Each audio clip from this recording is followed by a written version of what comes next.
একদিন ফাতেমা রাদিয়াল্লাহু তাআলা আনহা তার এক ইহুদি বান্ধবীর সাথে একটি বাগানে দাঁড়িয়ে গল্প করছিলেন। এমন সময় একজন লোক এসে ইহুদি মেয়েটিকে বললেন, আপনার বাবা আপনাকে বাড়িতে যেতে বলেছেন। তখন মেয়েটি সেই লোকটির সাথে বাড়িতে চলে গেলেন। বাড়িতে যাবার পর মেয়েটির বাবা মেয়েটিকে বললেন, মা, তোমার বিয়ের জন্য একটি ছেলে নির্বাচন করা হয়েছে। ছেলেটি ইহুদি সম্প্রদায়ের এক শিল্পপতির ছেলে। তুমি কি এই বিয়েতে রাজি আছো? তখন মেয়েটি বলল, বাবা, এই উত্তরটি আমি আপনাকে কালকে দেব। আজকে রাতে আমাকে একটু সময় দিন, আমি একটু ভেবে দেখি। মেয়েটির বাবা মেয়েটিকে সময় দিল। মেয়েটি তার বাবার কাছ থেকে সময় নিয়ে কোনো দিকে না তাকিয়ে এক দৌড়ে ফাতেমা রাদিয়াল্লাহু তাআলা আনহার কাছে চলে এলেন। তার কাছে এসে বললেন, বোন, তোমার সাথে আমার দীর্ঘ 12 বছরের সম্পর্ক। এই দীর্ঘ সময়ে তুমি কখনো আমাকে ভুল পরামর্শ দাওনি। আশা করছি আজকেও তুমি আমাকে কোনো ভুল পরামর্শ দেবে না।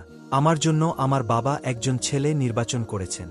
ছেলেটি হচ্ছে ইহুদি সম্প্রদায়ের এক বিশাল শিল্পপতির ছেলে। তার সাথে বাবা আমাকে বিয়ে দিতে চান। এখন আমি কি করব? তখন ফাতেমা রাদিয়াল্লাহু তাআলা আনহা মেয়েটির এই কথা শুনে বললেন, বোন, যেহেতু তোমার বাবা ছেলেটির সঙ্গে তোমার বিয়ে ঠিক করেছে এবং তোমার বাবা চাইছেন এই ছেলের সঙ্গে তোমার বিয়ে দিতে, তাই তুমি এই বিয়েতে রাজি হয়ে যাও। তখন মেয়েটি ফাতেমা রাদিয়াল্লাহু তাআলা আনহাকে বললেন, হে বোন, আমি এই বিয়েতে রাজি হতে পারি, কিন্তু একটা শর্ত আছে। শর্তটা হলো, যদি তুমি আমার এই বিয়েতে উপস্থিত থাকো তবে আমি বিয়ে করব। তুমি তো জানো আমি তোমাকে কতটা ভালোবাসি। তখন ফাতেমা রাদিয়াল্লাহু তাআলা আনহা মেয়েটিকে বললেন, তোমরা ইহুদি আর আমরা মুসলিম, আর তুমি তো জানো যে ইহুদিরা মুসলমানদেরকে একদম সহ্য করতে পারে না। আর আমি যদি তোমার বিয়েতে যাই তাহলে আমার বাবা মুহাম্মদ সাল্লাল্লাহু আলাইহি ওয়াসাল্লামকে মুসলমান সম্প্রদায়ের কাছে প্রশ্নের সম্মুখীন হতে হবে এবং আমার বাবাকে নিয়ে তারা হাসিঠাট্টা করবে। এছাড়া তোমাকেও ইহুদি সম্প্রদায়ের কাছে প্রশ্নের সম্মুখীন হতে হবে এবং তারাও তোমাকে নিয়ে হাসিঠাট্টা করবে। তাই আমি তোমার এই বিয়েতে উপস্থিত হতে চাইছি না। তখন সেই ইহুদি মেয়েটি ফাতেমা রাদিয়াল্লাহু তাআলা আনহাকে বলল, তুমি যদি আমার বিয়েতে উপস্থিত না থাকো তাহলে আমি কথা দিলাম কেয়ামত হয়ে গেলেও আমি বিয়ে করব না। মেয়েটির এমন কথা শুনে এক পর্যায়ে নিরুপায় হয়ে ফাতেমা রাদিয়াল্লাহু তাআলা আনহা সেই মেয়েটিকে বললেন, ঠিক আছে বোন, আমি তোমার বিয়েতে যাব। তুমি এই কথা তোমার বাবাকে জানিয়ে দাও। তখন মেয়েটি ফাতেমা রাদিয়াল্লাহু তাআলা আনহার কথা শুনে এক দৌড়ে বাবার কাছে এসে বললেন, বাবা, আমি এই বিয়েতে রাজি আছি, তবে একটি শর্ত আছে। আর সেই শর্ত হলো, আমার বিয়েতে মুহাম্মদের মেয়ে ফাতেমা আমার সাথে থাকবে। তখন মেয়েটির বাবা বলল, মুহাম্মদের মেয়ে যদি আমাদের এই বিয়েতে আসে তাহলে সেটা আমার এই খানদানের সঙ্গে মিলবে না, কারণ তারা হচ্ছে গরিব। তারা ঠিকমতো দুবেলা খেতে পারে না এবং ভালো জামাকাপড়ও তাদের নেই। তাহলে তারা কি করে তোমার বিয়েতে আসবে? তাছাড়া তোমার বিয়েতে যারা আসবে তারা সবাই ধনী শিল্পপতির ছেলে মেয়ে। তাই মুহাম্মদের মেয়ে ফাতেমাকে দাওয়াত করা যাবে না। তখন মেয়েটি তার বাবাকে বলল, বাবা, এটাই আমার ফাইনাল সিদ্ধান্ত। ফাতেমাকে যদি আমার এই বিয়েতে আসতে বাধা দাও তাহলে আমি জীবনেও এই বিয়ে করব না। এক পর্যায়ে নিরুপায় হয়ে তার বাবা রাজি হল এবং মেয়েকে বলল, আমি তোমাকে অনুমতি দিতে পারি, তবে একটা শর্ত আছে। শর্তটা হলো, যদি মুহাম্মদের মেয়ে ফাতেমা আমার বাড়িতে আসতে চায় তাহলে তাকে অবশ্যই সুন্দর এবং নতুন জামাকাপড় পরে আসতে হবে। যদি পুরাতন জামাকাপড় পরে চলে আসে তাহলে আমার বাড়িতে ঢুকতে পারবে না। বাবার এই কথা শুনে মেয়েটি আবার দৌড়ে ফাতেমা রাদিয়াল্লাহু তাআলা আনহার কাছে গিয়ে বলল, হে বোন, তুমি আমার বিয়েতে আসো, এটা আমার বাবা চান না। তবে আমার বাবা একটা শর্তে রাজি হয়েছেন। শর্তটি হলো, আমার বিয়েতে তুমি যদি আসো তাহলে অবশ্যই নতুন জামাকাপড় পরে তোমাকে আসতে হবে। এখন তুমি বলো যে তুমি আমার বিয়েতে আসবে কিনা। এই কথা শুনে ফাতেমা রাদিয়াল্লাহু তাআলা আনহা কেঁদে কেঁদে বললেন, বোন, আমার জীবনে অনেক বছর হয়ে গেছে আমি নতুন জামাকাপড় চোখে দেখিনি। আমরা অভাবগ্রস্ত মানুষ, কখনো কখনো আমাদের না খেয়েও দিনযাপন করতে হয়, সেখানে নতুন জামাকাপড় কি করে পাবো বলো। তখন মেয়েটি ফাতেমা রাদিয়াল্লাহু তাআলা আনহাকে বলল, বোন, তুমি যদি তোমার নিজের জবানে একবার বলো যে আমি নতুন জামাকাপড় পরে তোমার বিয়েতে যাব, তাহলে আমার বিশ্বাস তোমার মহান সৃষ্টিকর্তা আল্লাহ রাব্বুল আলামিন তোমার জন্য জামাকাপড়ের ব্যবস্থা করে দেবেন, কারণ আমি জানি তোমার সাথে তোমার আল্লাহর অনেক ভালো সম্পর্ক রয়েছে। এই কথা শুনে ফাতেমা রাদিয়াল্লাহু তাআলা আনহা আবেগী হয়ে বললেন, ইনশাআল্লাহ, আমি তোমার এই বিয়েতে যাব এবং নতুন জামাকাপড় পরিধান করেই যাব। তখন আবার মেয়েটি দৌড়ে তার বাবার কাছে গিয়ে তার বাবাকে বলল, বাবা, ফাতেমা আমার বিয়েতে আসবে এবং নতুন পোশাক পরিধান করেই আসবে। সে আমার সাথে এমনটি ওয়াদা করেছে। তারপর বিয়ের দিন তারিখ ঠিক হল। এদিকে ফাতেমা রাদিয়াল্লাহু তাআলা আনহা চিন্তা করতে লাগলেন, বিয়ের দিন তো ঘনিয়ে আসছে, আর আমি ওয়াদা করেছি বিয়ের দিন সেই বাড়িতে আমি নতুন জামাকাপড় পরিধান করে যাব, কিন্তু আমার কাছে তো নতুন জামা নেই। এসব কথা চিন্তা করতে করতে ফাতেমা রাদিয়াল্লাহু তাআলা আনহা জায়নামাজ বিছিয়ে নামাজে বসে গেলেন।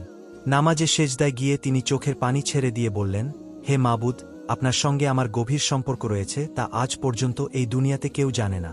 মাসের পর মাস চলে গিয়েছে, আমি না খেয়ে থেকেছি, কিন্তু কোনো দিনও আপনার কাছে কোনো কিছুই চাইনি। আজকে আপনার কাছে একটা নতুন জামা আবদার করছি, কিন্তু এই আবদার আমার জৈবিক বা দৈহিক চাহিদা পূরণের জন্য নয়, এটা শুধু আমার বান্ধবীর সম্মান রক্ষার জন্য। আপনি আমাকে এমন একটি জামা প্রদান করুন যেটা পরে আমি আমার বান্ধবীর বিয়েতে যেতে পারব, এবং সেখানকার মেয়েরা যেন এ জামা দেখে আমার দিকেই তাকিয়ে থাকে এবং মুসলমান হয়ে যায়। হে মাবুদ, আপনি কি আমাকে একটা নতুন জামা দান করবেন?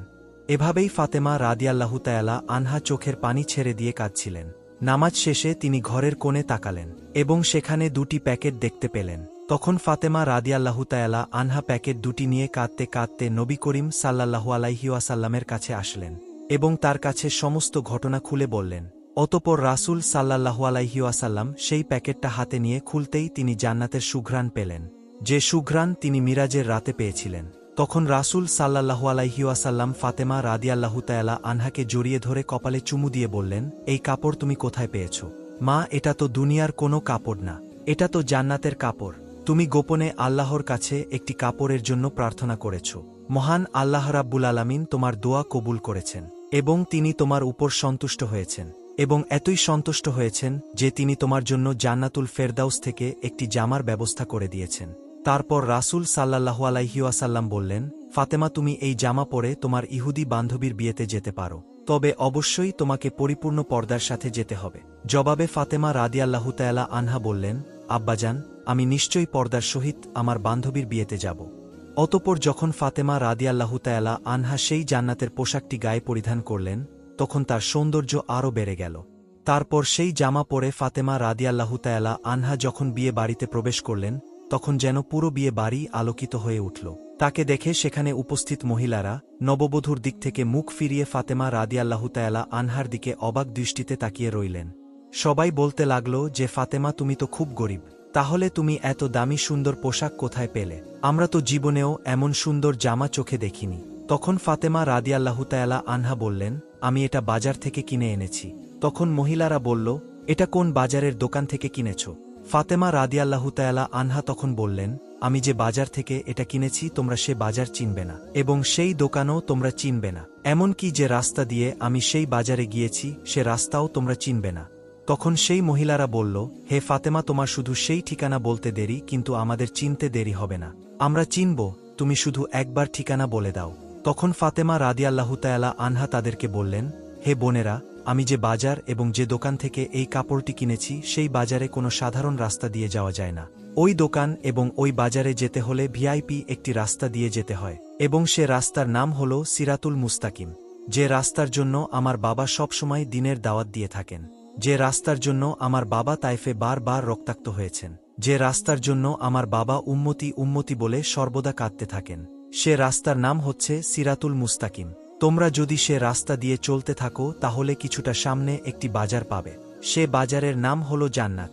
জান্নাত নামক ওই বাজারের মধ্যে যদি তুমি প্রবেশ করতে পারো তাহলে সেই দোকানটি পেয়ে যাবে যে দোকানের মালিক আমাকে এই ড্রেসটি উপহার দিয়েছেন, সে দোকানটির নাম হচ্ছে জান্নাতুল ফেরদাউস।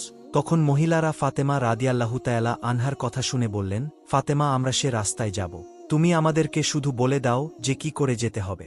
তখন ফাতেমা রাদিয়াল্লাহু তাআলা আনহা বললেন, সেই রাস্তা দিয়ে যদি বাজারে যেতে হয় তাহলে তোমাদেরকে আমার সাথে সাথে একটি বাক্য উচ্চারণ করতে হবে। তখন সেই নারীরা বলল, আমরা উচ্চারণ করব, তুমি বলো। তখন ফাতেমা রাদিয়াল্লাহু তাআলা আনহা উচ্চারণ করে বললেন, বলো, লা ইলাহা ইল্লাল্লাহু মুহাম্মাদুর রাসূলুল্লাহ সাল্লাল্লাহু আলাইহি ওয়াসাল্লাম। তখন সেখানে উপস্থিত ৩৭০ জন মহিলা সবাইকে অবাক করে দিয়ে মুসলিম ধর্ম গ্রহণ করলেন। আল্লাহ তাআলা বলেন, হে আমার বান্দাগণ, যদি তোমরা আমাকে মনে প্রাণে বিশ্বাস করো তাহলে দুনিয়ার জমিনে তোমাদের চাইতে দেরি হবে, কিন্তু পেতে দেরি হবে না। হে রাব্বুল আলামিন, আমাদেরকে আল্লাহর উপর তাওয়াক্কুল করা এবং বেশি বেশি আমল করার তৌফিক দান করুন, আমিন। একদিন ফাতেমা রাদিয়াল্লাহু তাআলা আনহা জায়নামাজে বসে কাঁদছিলেন, তার দু চোখের পানিতে বুক ভেসে যাচ্ছিল। এমন সময় রাসূল সাল্লাল্লাহু আলাইহি ওয়াসাল্লাম তার বাড়িতে আগমন করলেন এবং ফাতেমার ঘরে প্রবেশ করে দেখতে পেলেন জায়নামাজে বসে ফাতেমা রাদিয়াল্লাহু তাআলা আনহা অঝরে কাঁদছেন। তখন বিশ্ব নবী সাল্লাল্লাহু আলাইহি ওয়াসাল্লাম ফাতেমা রাদিয়াল্লাহু তাআলা আনহাকে উদ্দেশ্য করে বললেন, হে আমার কলিজার টুকরো ফাতেমা, তুমি তোমার জায়নামাজের কোণাটা একটু উল্টে দেখো। তখন ফাতেমা রাদিয়াল্লাহু তাআলা আনহা জায়নামাজের কোণা উল্টে চমকে উঠলেন। তিনি বললেন, এ কি আব্বাজান, এ যে গলিত স্বর্ণের স্রোত বয়ে যাচ্ছে। তখন রাসূল সাল্লাল্লাহু আলাইহি ওয়াসাল্লাম বললেন, মা, তুমি চাইলে তোমার প্রয়োজন মতো স্বর্ণ উঠিয়ে রাখতে পারো, যার দ্বারা তুমি তোমার সংসার পরিচালনা করা এবং দুনিয়ার জাঁকজমকপূর্ণ আরাম আয়েশসহ যা ইচ্ছা তাই করতে পারবে। দুনিয়ার সুখ শান্তি ক্ষণস্থায়ী, পরকালের সুখ শান্তি চিরস্থায়ী। এখন তুমি ভেবে দেখো মা, দুনিয়ার সুখ শান্তি চাও নাকি আখিরাতের সুখ শান্তি চাও? রাসূল সাল্লাল্লাহু আলাইহি ওয়াসাল্লামের মুখে এমন কথা শুনে ফাতেমা রাদিয়াল্লাহু তাআলা আনহা জায়নামাজের কোণা ছেড়ে দিয়ে নবীজিকে বললেন, আব্বাজান, আমার দুনিয়ার সুখ শান্তির কোনো প্রয়োজন নেই, আমি আখিরাতের সুখ শান্তির পিছনে দৌড়াতে চাই। একদিন উম্মে আইমান নামক একজন মহিলা কোনো এক কাজের জন্য ফাতেমা রাদিয়াল্লাহু তাআলা আনহার বাড়িতে আসেন।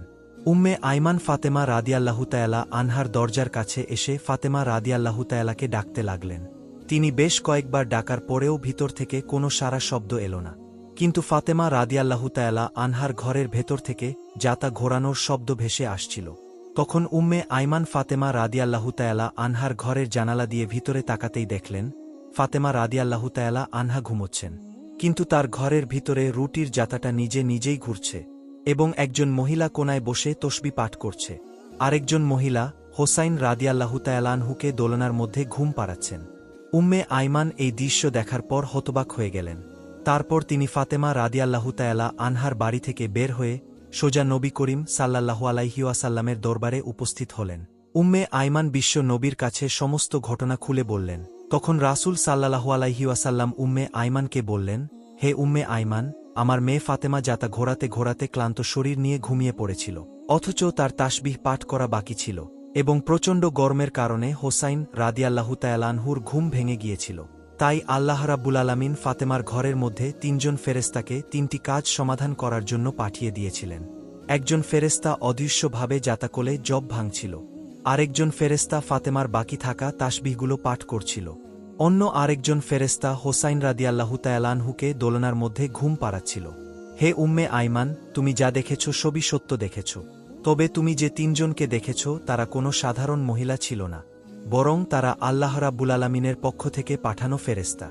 নবী করিম সাল্লাল্লাহু আলাইহি ওয়াসাল্লামের মুখে এসব কথা শুনে উপস্থিত সাহাবীরা এবং উম্মে আইমান হতভম্ব হয়ে গেলেন। তারা ফাতেমা রাদিয়াল্লাহু তাআলা আনহার জন্য দোয়া করতে লাগলেন এবং উম্মে আইমান আল্লাহু আকবর বলে নবী করিম সাল্লাল্লাহু আলাইহি ওয়াসাল্লামের দরবার থেকে বিদায় নিলেন।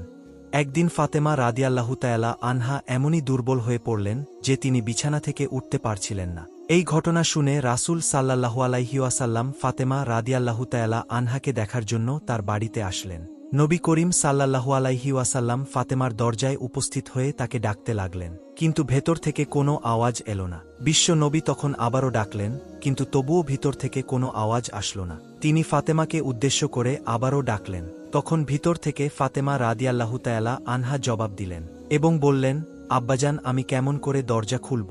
আমার গায়ে ছোট্ট একটি চাদর, পায়ের দিকে ঘোরালে মাথার দিক খালি হয়ে যায়, মাথার দিকে ঘোরালে পায়ের দিক খালি হয়ে যায়। তখন বিশ্ব নবী তার মাথার রুমালটা নিয়ে দরজার ফাঁক দিয়ে ভিতরে দিয়ে ফাতেমাকে বললেন, মা, আমার রুমালটা মাথার দিকে দিয়ে দাও। তখন ফাতেমা রাদিয়াল্লাহু তাআলা আনহা রুমালটা মাথার দিকে দিয়ে দরজা খুলে দিলেন। তখন রাসূল সাল্লাল্লাহু আলাইহি ওয়াসাল্লাম ঘরের ভিতরে প্রবেশ করে দেখতে পেলেন ফাতেমা রাদিয়াল্লাহু তাআলা আনহার চোখ মুখ মলিন হয়ে আছে। তখন নবীজি ফাতেমাকে বললেন, মা, তোমার কি অসুখ হয়েছে? ফাতেমা রাদিয়াল্লাহু তাআলা আনহা তখন নবীজিকে বললেন, আব্বাজান, কয়েকদিন যাবৎ উপোস থাকতে থাকতে ক্ষুধার জ্বালায় ও মাথা ব্যথায় দুর্বল হয়ে গিয়েছি। এটা শুনে রাসূল সাল্লাল্লাহু আলাইহি ওয়াসাল্লাম ফাতেমা রাদিয়াল্লাহু তাআলা আনহাকে বললেন, আমিও আজ ৩ দিন যাবৎ উপবাসী, অথচ আমি আল্লাহর কাছে তোমার চাইতেও অধিক প্রিয় ব্যক্তি। আমি চাইলে তিনি দুনিয়ার সবচেয়ে ভালো খাবার আমাকে খাওয়াতেন, কিন্তু আমি দুনিয়ার উপর আখেরাতকে প্রাধান্য দিয়েছি। তখন রাসূল সাল্লাল্লাহু আলাইহি ওয়াসাল্লাম ফাতেমা রাদিয়াল্লাহু তাআলা আনহাকে বললেন, হে আমার প্রিয় ফাতেমা, ধৈর্য ধরো, নিশ্চয়ই সুসংবাদ রয়েছে। আল্লাহর শপথ করে বলছি, বেহেশতে তুমি হবে রমণীকুলের সবার সর্দারনী, বেহেশতের চাবি থাকবে তোমার হাতে। এই কথা শুনে ফাতেমা রাদিয়াল্লাহু তাআলা আনহা চমকে উঠলেন। তিনি বললেন, আব্বাজান, তাহলে বিবি মরিয়ম এবং বিবি আছিয়ার কি হবে? তখন নবীজি বললেন, মা, বিবি মরিয়ম এবং বিবি আছিয়া তাদের সময়কার সকল মহিলাদের সর্দারনী হবে, আর এখন থেকে নিয়ে কিয়ামত পর্যন্ত যত মহিলা আছেন তাদের সকলের সর্দারনী হিসেবে তুমি বেহেশতে থাকবে।